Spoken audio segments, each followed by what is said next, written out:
This is the tale of the most overpowered and cold-blooded monarch of a crumbling world, who, in a cosmic plot twist, finds himself reincarnated into a medieval isekai realm. As he blinks open his baby eyes, he's greeted by the loving gazes of two strangers, who are apparently his new parents. Beaming with joy, they marvel at how their newborn has inherited their good looks. They're clearly very humble. The proud papa, Reynolds, immediately names his son Arthur and eagerly demands to be called Papa, much to the amusement of the mother Alice, who gently reminds him their son is still in his goo-goo gaga phase. While these two overly enthusiastic young parents play house with their squishy new child, Arthur, the former tyrant king, silently contemplates, who are these people and why are they calling me their kid? If what they say is true, that means he somehow bit the dust in his past life and respawned, with memories still intact. Gazing at the glittering night sky like a brooding protagonist, Arthur can't believe it. After countless conquests and literally owning a planet, he's been downgraded by the gods into a helpless bundle of poop and drool. Embarrassed doesn't even begin to cut it. The indignity of having to burp like a commoner gives him secondhand shame. He doesn't despise his new reality. His new folks seem all right, but he's far from thrilled. Diapers? Seriously? And the constant baby anxiety that someone might randomly try to stab him? All he can do is keep his tiny fists clenched in suspicion. Papa Reynolds sees this clench as a loving gesture, and cheekily slides his finger into Arthur's little grip to show Alice how much their son loves him. Arthur, trying to not love him, accidentally squeezes too hard and, well, drops a bomb. Diaper duty commences, and Mom draws the short straw. Arthur's humiliation peaks. He's moments away from shedding a single anime tear. He wants this fever dream to end, but nope, this is his cursed new reality. Moving on, Arthur witnesses something that grabs his attention harder than a plot twist: magic. Papa Reynolds casually buffs his muscles using magical powers like it's no big deal. Then Mom jumps in with some healing spells like a seasoned MMORPG support character. Arthur, who's used to brute force and military tech, is baffled and intrigued. What is this mana mumbo jumbo? He needs more of it in his life. But first, he's got to grow out of his potato form. Meanwhile, Dad ventures into the forest and clobbers a beast with his magically enhanced strength. Pretty metal. His crew shows up soon after to chill. And spoiler alert, they're not just filler characters. They're gonna matter later. Back in the crib, Arthur has nothing better to do. So he plays the role of a curious toddler philosopher, soaking in his environment and absorbing knowledge like a baby sponge. Because as everyone knows, knowledge is power, especially if you're a baby plotting a power grab. When Reynolds returns from his wild beast hunting party, Arthur starts to ponder something big. Are weapons just public property in this world? If so, that means danger is basically the neighborhood mascot. Arthur concludes he needs power ASAP if he wants to survive this wild new game world. He has a million questions, but alas, no words yet. Still, despite all his brooding, Arthur finds joy in the wholesome moments with his doting parents. In his past life, peace was a myth. Assassins never let him sleep. Now, snuggles and safety are part of his daily routine. He slowly starts to accept this bizarre second chance. Weeks or months, time is fuzzy when you're in onesies pass, and Arthur masters crawling like a true speedster. He makes a beeline for a mirror to check himself out. Naturally, once he's confident with his motor skills, he initiates Operation Sneaky Bookworm, tiptoeing, figuratively, into the library anytime his parents aren't watching. There, he finds a book and clumsily grabs it in an adorably determined way. The book reveals the continent he spawned in is called Dikhan. Yes, it's pronounced exactly how you think it is. Dikhan has 3 major kingdoms: Darv, where the dwarves hang out; Eleanor, where the elves do their mystical tree-hugging deep in the forests; and Sapen, home to humans, including Arthur and fam. Sapin is a monarchy, but unlike his old world, you can't just yeet the current ruler and steal the throne. It's inheritance-based, like a fantasy version of royal nepotism. With the basics down, Arthur targets his true goal, magic. He pulls a spellbook from the shelf and, in the cutest hold my juice moment, starts diving into the world of mana. Apparently, mana is hereditary and rare.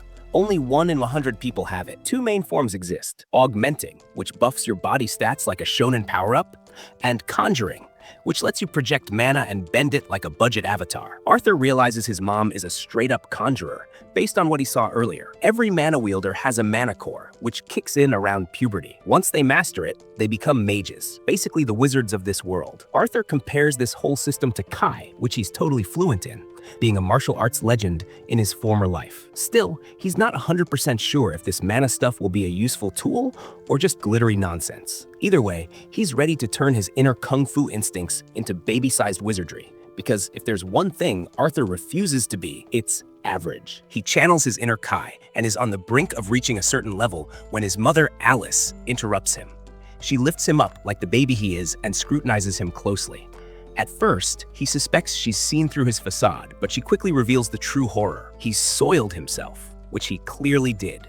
The aroma says it all. As Alice heads off to deal with the diaper disaster, Arthur is mentally wrecked by how much of a confinement this baby body is turning out to be. He makes a solemn vow he will gain power, and soon. Later, Alice is busy noting down different aspects of Arthur's growth and is visibly pleased with his progress in this world. However, one thing bothers her. He hasn't smiled at them even once. The very thought saddens her. She glances out the window to see her husband, Ray, teaching Arthur swordplay. Ray is ecstatic to tell her about Arthur's improvement, but Alice is furious at him for showing their baby something so dangerous. Sorry, man. Women are complex creatures. She argues he's far too young to be learning such risky skills and gives Ray a loud verbal reprimand. Meanwhile, Arthur observes this interaction with interest, using them as a reference point to understand the dynamics of marriage, though he's starting to believe this world might secretly be matriarchal. Later that day, Alice takes Arthur to the market, and he's absolutely enthralled by everything around him. Every single object catches his attention like it's a new puzzle to solve. Now it all makes sense. Why babies look around like they've unlocked the secrets of the universe, especially items that didn't exist in his past world. He even gets the chance to witness magic up close, which he finds extremely valuable. On their way back, he starts dozing off.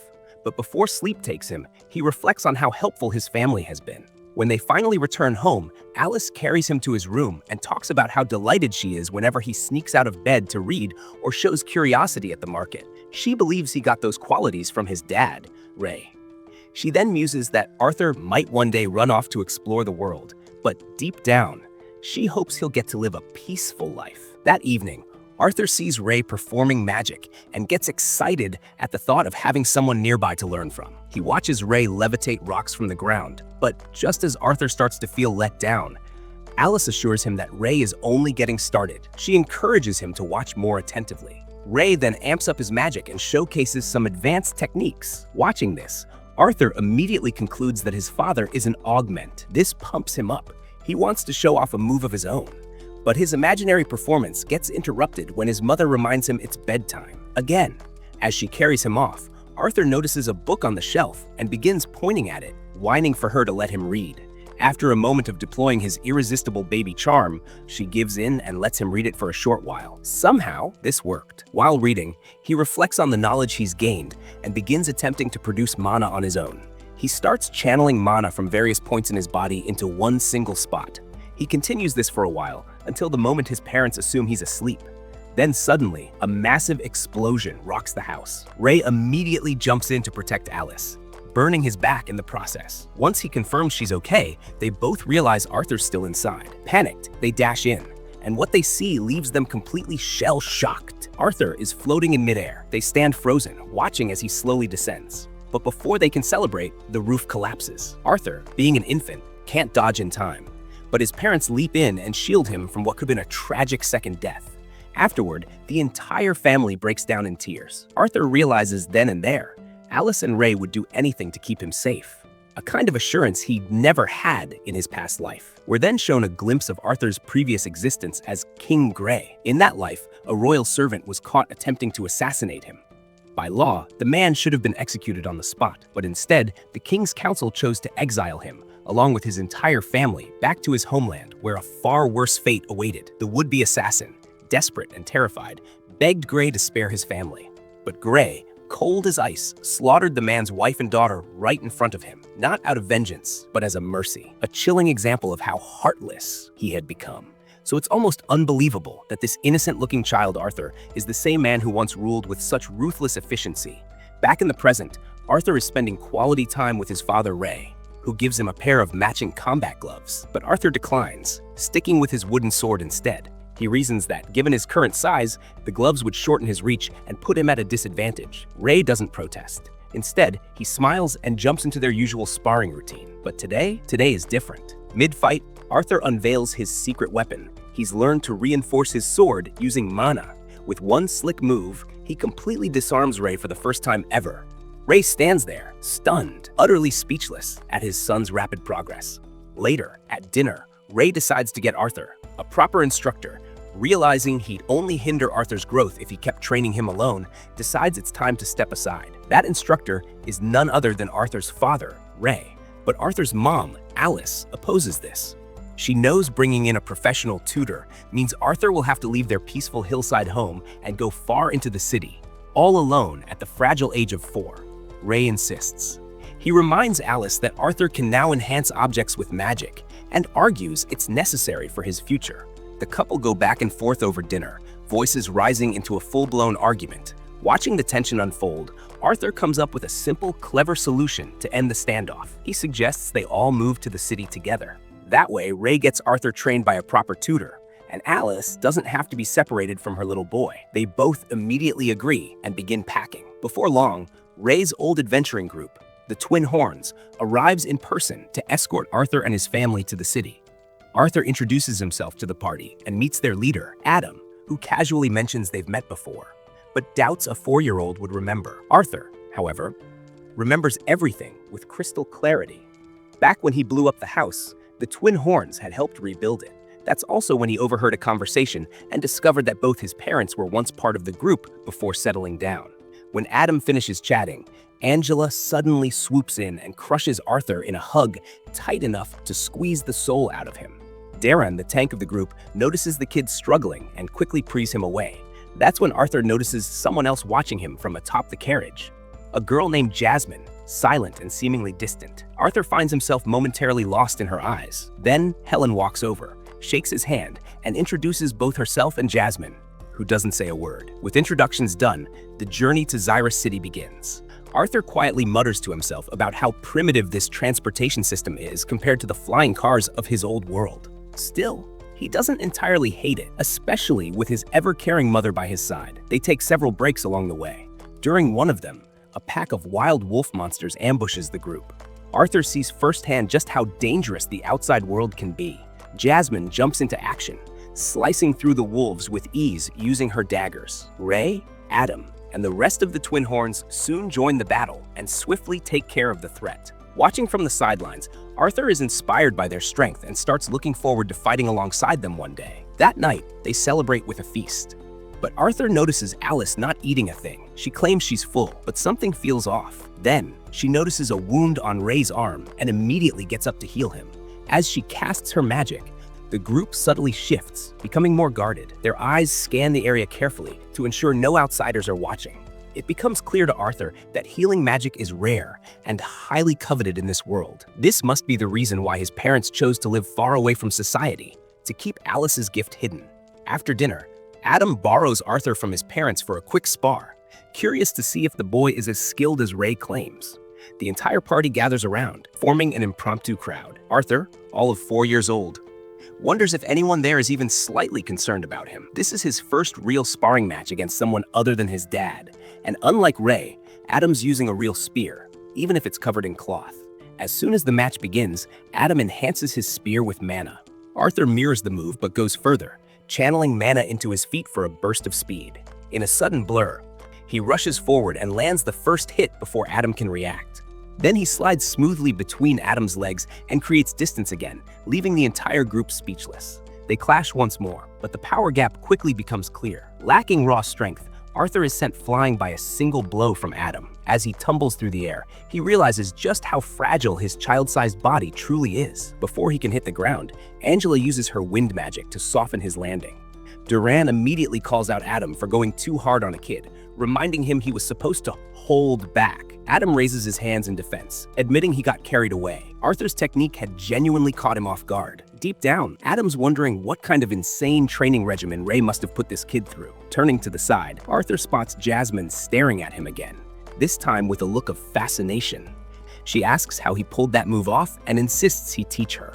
Arthur realizes she's not the type to let it go. She will get her way. The next morning, the journey continues. They take another break so Arthur can resume his training. Adam teaches him how to wield a spear while Ray demonstrates gym bro workouts. Even though the gym bro still looks like a frail twig, Helen steps in next to teach archery, and Arthur becomes a natural in no time. With his training done for the day, he begins giving Jasmine the lesson she demanded. She proves to be a fast learner. That night, while Arthur reads a book, He feels Jasmine's eyes still locked on him, like she's trying to solve some mysterious puzzle, namely him. She practically becomes a mini stalker. The next day turns out to be Arthur's birthday. Jasmine gives him a dagger as a present, much to the surprise of the other women. She even starts explaining how to use it. Eventually, Adam, tired of the flirtation and being a long-suffering single man, declares it's time to move out. Later, Alice calls Arthur over. He notices something's wrong. She says she's fine, but Arthur doesn't buy it. As the caravan pushes onward, they're suddenly ambushed by bandits. Everyone leaps from the carriage, ready to defend. Arrows rain down from above, but Angela casts a powerful barrier, shielding them all just in time. Looking outside the carriage, Arthur realizes they are nearly surrounded. Meanwhile, the bandit leader, a man with a cube-shaped head, orders his men not to harm the women and children. He intends to sell them for a good price. Suddenly, the bandits charge forward aggressively. Alice, clearly terrified, tries to keep Arthur calm. But before the bandits can get too close, Duran blasts them away while Ray punches through the oncoming attackers with precision. One bandit nearly lands a strike on Ray, but Helen swiftly puts an arrow through the man's chest. Adam cuts through the enemies with his spear, and Jasmine takes them down with her daggers. Watching them, Arthur acknowledges the obvious. The twin horns are all highly skilled warriors, but despite their strength, they're heavily outnumbered. No matter how many they defeat, more bandits keep coming. Eventually, the group begins to tire. Then, with a brutal blow, the bandits slam Ray into the side of the carriage. He falls unconscious. This gives the grotesque bandit leader a chance to approach Alice and Arthur. Seeing his father in that condition, Arthur and his mother jump out of the carriage to flee. But Ray, regaining consciousness just in time, tells them to stop. Despite his injuries, Ray gets to his feet. He tells Arthur to take his mother and run. The clueless boy insists on staying to fight, but Ray reveals something that makes Arthur freeze. His mother is pregnant. This sudden truth answers all of Arthur's suspicions. Why Alice had been sickly and tired recently. Ray begs Arthur to leave now and protect his mother and unborn sibling. Trusting his son, he places their safety in his hands. Without hesitation, Arthur grabs Alice and runs. The cube-headed bandit leader roars in anger and orders his men to stop them, but Ray charges at him, giving his family a chance to escape. As Arthur and Alice try to flee, Adam and Jasmine hurl knives into the enemy ranks, clearing a path. The rest of the twin horns jump in to support the escape, fighting head-on against the swarm of bandits. As Arthur runs, a flood of emotions overtakes him. He reflects on his past life, the lives he took without thought, and how now, in this one, he's running to protect his life. The shift unsettles him, and though rage brews inside him, his small feet can only do one thing: keep running. But danger still lurks. From the mountain above, Arthur senses an incoming attack. Looking up, he spots a mysterious figure preparing a magical strike. Instinctively, Arthur shoves his mother out of the way and gets hit instead. The blow knocks him off balance, and he falls off the mountain's edge. As he plummets, Arthur refuses to die alone.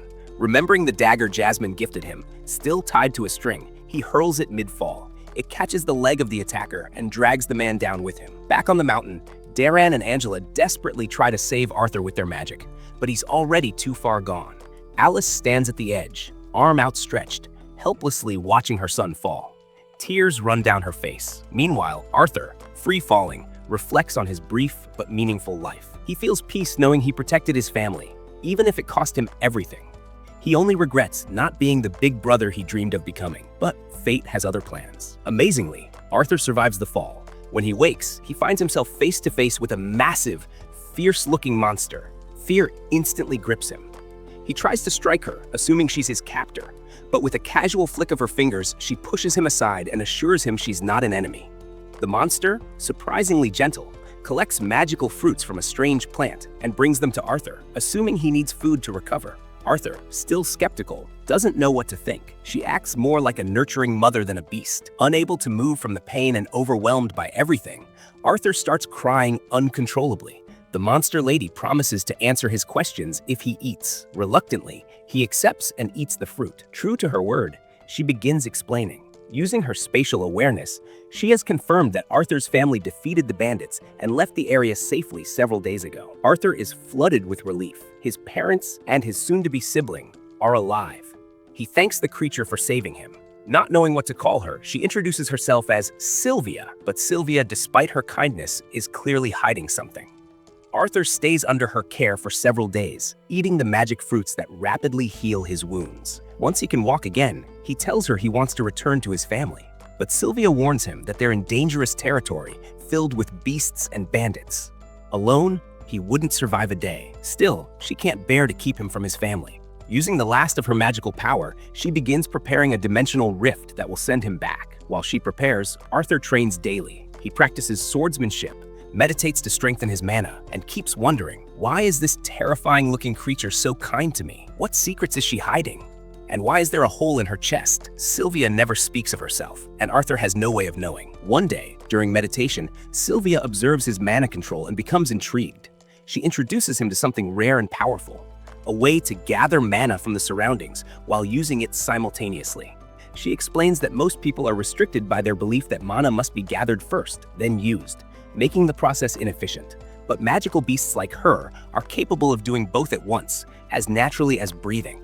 This prevents mana depletion altogether. She asks Arthur if he wants to learn the technique. Without hesitation, Arthur says yes. But before she agrees to teach him, Sylvia asks one simple question: why do you want this ability? Arthur answers honestly. He tells her, very dramatically, that obtaining this power will make him stronger. And with that strength, he's gonna go full action hero mode, bring death to anyone who dares mess with his loved ones. Naturally, this noble yet incredibly naive declaration earns him yet another flick on the forehead. Sylvia, clearly the queen of forehead flicks, declares he's failed the test. She's not about to train someone who's driven by spicy vengeance. But Arthur, ever the brooding past life protagonist, insists it's totally normal to hate your enemies. I mean, he's been the strongest king in a whole past life. He knows a thing or two about grudge holding. Sylvia, unimpressed by the walking ball of trauma in front of her, senses his bloodlust. She gives him a reality check. Hurting people? Yeah, that's not exactly a noble life goal. Then, after a dramatic pause, probably accompanied by anime wind, she apologizes for flicking him too hard. Sylvia, the paradox in a dragon suit, reminds him that the same hands capable of smashing him into next week can also pat him on the head. Balance, my dude. She wants him to learn that it's better to be kind, because anger, hatred, and violence, that's a recipe for a sadness casserole. She saved his life with compassion, not so he could turn around and stain that moment with his personal revenge arc. Slowly, Arthur's gears start to turn. She hits him with a follow-up quiz. What will he use his power for when he becomes stronger? Cue the emotional montage. Arthur thinks of his parents, their friends, the warm, fuzzy feelings, and this time he answers like a good boy to protect his loved ones. Sylvia, finally satisfied, gives the approving nod of a magical mentor. Meanwhile, plot twist. On a nearby cliff enters mystery creature who, surprise, surprise, looks exactly like Sylvia. Apparently, he's been playing magical hide-and-seek, searching for her ever since she went MIA from his kingdom. Flashback time. We jump to Arthur's past life. He wakes up all royal-like in his chambers and heads to his Parliament pal's office. There, he throws some spicy truths. I'm just a decorative king. Parliament's running the show. In a world spiraling into resource doom and plummeting birth rates, Arthur's just a glorified violence mascot. The MP tries to butter him up, but Arthur exits stage left and boom, gets assassinated. Just another day in the monarchy. Fast forward, Arthur, in his new life, tries to unlock this Kai power Sylvia gifted him. As he begins, he's hit with the power of 1,000 suns? Okay, maybe not that dramatic, but it's a lot. Then boom, Sylvia throws him into a rock. Rude. Confused and mildly concussed, Arthur wonders what's going on. Sylvia says, "Don't be scared," which is the universal sign something scary is about to happen. From inside the rock, he watches as all heck breaks loose. The other Sylvia lookalike creature shows up, having sniffed out her blood scent. Ew. He demands she come back. She's like, "Nah, thanks." She's ready to throw hands. She transforms into her actual self. Spoiler alert, she's a dragon. An epic, frosty, majestic dragon. The battlefield turns into Antarctica real fast. The creature warns her, using this much power could kill her. She shrugs. Meh, worth it. They clash in a battle so fierce even Arthur, Mr. Strongest King ever, is like. The creature seems to gain the upper hand, until Sylvia goes all Elsa, freezes the world, and lets Arthur out of the cave. He sees her true form, majestic dragon vibes all the way. She opens the sky and tells him it's time to go. She hopes he'll use the power not to brood, but to protect. Arthur promises he will. She's touched. Not in a Hallmark tears way, more in a dragon mentor got feelings kind of way. She gives him a dragon egg and a magical feather, standard fantasy parting gift kit. Then a glowy tattoo thing spreads down his arm. Shirt ripping, for dramatic effect, of course. She admits, Plot twist again, she could have sent him home earlier, but she didn't, because cue emotional vulnerability, she liked having him around. He was someone to talk to, someone to bond with.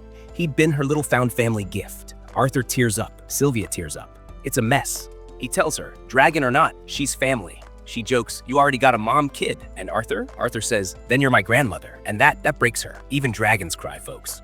He calls her grandmother again, and she lies down, peaceful, touched in the soul. He takes the egg and feather, sky opens, but Arthur doesn't want to go. He begs her to come with him. She doesn't answer. As he's whisked away, the sealed world breaks open. Sylvia collapses. Creature creeps up thinking he's won, but oh no, she was faking it. Surprise dragon burst. Boom, whole cave explodes like a fantasy nuke. Meanwhile, Arthur's sobbing his way home.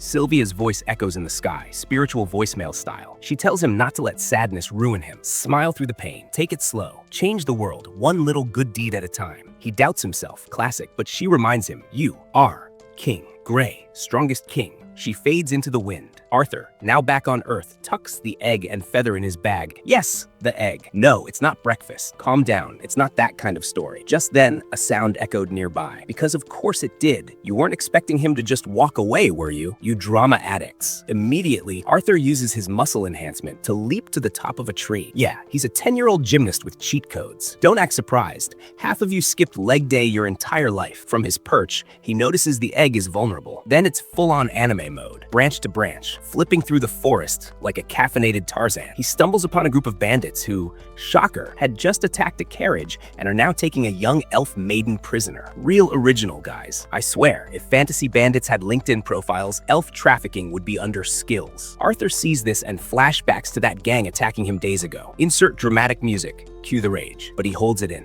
Why? Because Sylvia, his magical life coach, once told him violence isn't always the answer. You know, right before she ghosted him because he was a bit too stabby. So he vows not to give in to his feelings. Unlike you, who gave up on your New Year's resolution 2 weeks in. He chases the carriage to a shady camp as night falls. One of the bandits mutters something disgusting about the elf girl, and suddenly Arthur is one intrusive thought away from going full John Wick. But no, he waites, becomes one with the forest. You, watching this like it's a fantasy Netflix binge, would have kicked the door down 5 scenes ago. Arthur notices horned wolves nearby. They're being weirdly obedient, and he wonders why. Like any of you wondering why your cat keeps knocking stuff off the table. Turns out they've got magical collars. Fancy, but sad. He starts chucking fruit at one of the wolves. No, not to feed it, to piss it off. Because chaos is a strategy. The wolves lose it, start howling, and now the bandits at the campfire are alarmed. You'd think magical criminals would invest in better wolf security. One of the bandits heads over to deal with the noise. Classic mistake. Arthur drops him with mana like a pro. Mana blade, 1, idiot, 0. He grabs the guy's weapon. Another bandit walks in to see what's going on. Boom, dead, fast. Arthur's out here making bandits disappear faster than your gym motivation. A third guy rolls up. Arthur severs his leg. Brutal. And yes, he's still in a child's body. That's what we call hard mode. You're out here complaining about stubbing your toe. The downed bandit yells to his buddy, he's a mage! Congrats, Einstein. Enter bandit number 4. And this one's got magic. He's also super jazzed about capturing a child mage because, you know, selling kids is apparently good business in fantasy hell. He attacks. Arthur dodges. Flying kick, missed. Whoops. You in the back laughing? Bet you can't land a flying kick, Steve. Arthur throws a dagger on a rope, but this guy catches it midair like he's in an anime opening. Not looking good. The villain kicks Arthur down and grabs him, but surprise, Arthur sets his knee on fire. Just a little. Barbecue style. Bandit's mad now. So mad he doesn't even want to sell Arthur anymore. He's ready to hand him over to collectors of weird body parts. You know, casual. Arthur sees the rage. That's his window. He launches the dagger again. This time, direct hit to the forehead. Good night, creepy magic bandit. One bandit remains,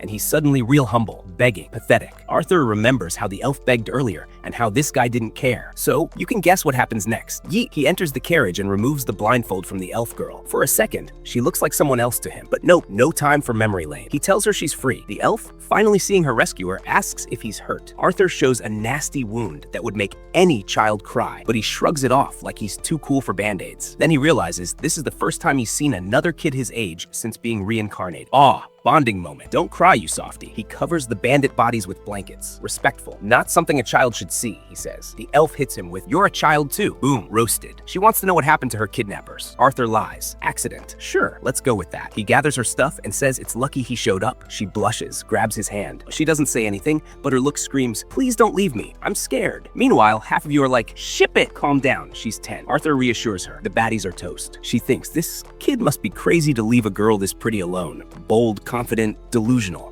Queen behavior. Arthur figures this forest should be safe for an elf. She says nope, ghost trees will eat kids. Fantastic. Sleep tight, campers. He asks where she came from. She points in the exact wrong direction. Nice. He asks how far her home is. No clue. She got lost chasing bugs, as one does. Arthur realizes she may not be the sharpest arrow in the quiver, but hey, kids are kids. He remembers his own childhood in another life, alone, abandoned in a cell. Yikes. Now he's not about to leave this girl alone. Protector mode, on. Problem is, he doesn't know how to deal with the horned wolves. He figures maybe it's best to unalive them gently, but the elf says just release them. She says they're only dangerous because bad people made them that way. You know, kind of like some of you when you haven't had coffee. Arthur's skeptical, but agrees. The wolves run off peacefully. And honestly, that's the happiest ending these murder dogs were gonna get. Finally, the two of them walk off through the forest as dawn breaks. Peaceful, quiet, until the next chaos storm, obviously. During a break, Arthur asks the companion her name, and she introduces herself as Tesha Aerolith. After saying his name, Arthur Lewin serves her some soup, imagining she might be hungry and in need of sustenance for the long journey ahead. His own remark reminds the boy of the fruit Sylvia offered back in the cave days. Indeed,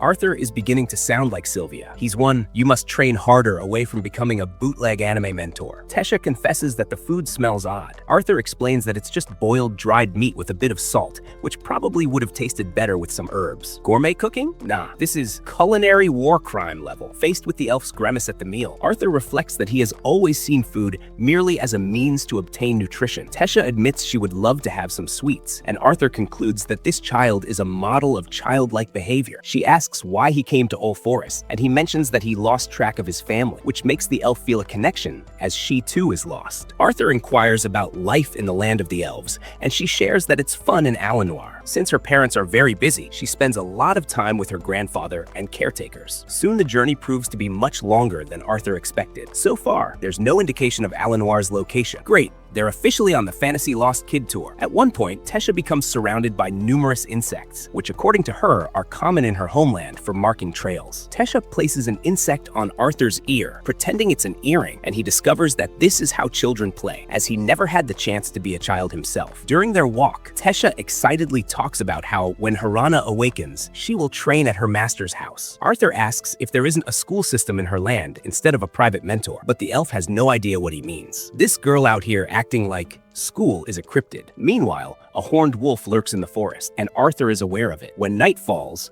this animal begins to howl, and the boy believes he should have killed the wolf to prevent a possible attack at dawn. Arthur tells Tesha to rest in the tent while he keeps watch outside for a while. Alone, the human tries to understand what Sylvia intended by giving him that egg. Later, Tesha can't sleep. She even remembers her grandfather telling her never to sleep with boys, but she's willing to keep a secret about Arthur. She said, "I was told not to, but rules are more like guidelines, right?" Nonetheless, he isn't sleepy and insists she try to sleep again. Still worried, the elf argues that if the boy stays outside, some bandit will notice there are children there, which could bring trouble. Realizing that's not what the girl meant, he asks if she's afraid of ghosts, and she pretends she isn't, arguing that she's just concerned about their safety. After her insistence, Arthur eventually enters, and Tesha continues to pretend she isn't scared, but asks that the boy not leave the tent without telling her, and to accompany her to the bathroom when needed. Congrats, Arthur. You've just been promoted to full-time emotional support human. With everything calmer, Tesha mentions that Arthur must be from the human kingdom, and she heard from her grandfather that the men there are perverts and have many wives. Okay, someone's grandpa definitely reads trashy elf tabloids. Arthur asks if the girl even knows what perverted means, but she thinks she doesn't. When he explains, he mentions it's mostly the aristocracy that tends to have more than one wife. The girl is practically asleep until she finally drifts off. Curiously, Arthur feels this must be what having a sister is like. Hours later, day begins to dawn, and the two are sleeping inside the tent. And yes, you can go ahead and assume Arthur probably snored like an old lawnmower the whole time. After they pack up, the journey continues, and Arthur feels that Tesha has gotten used to him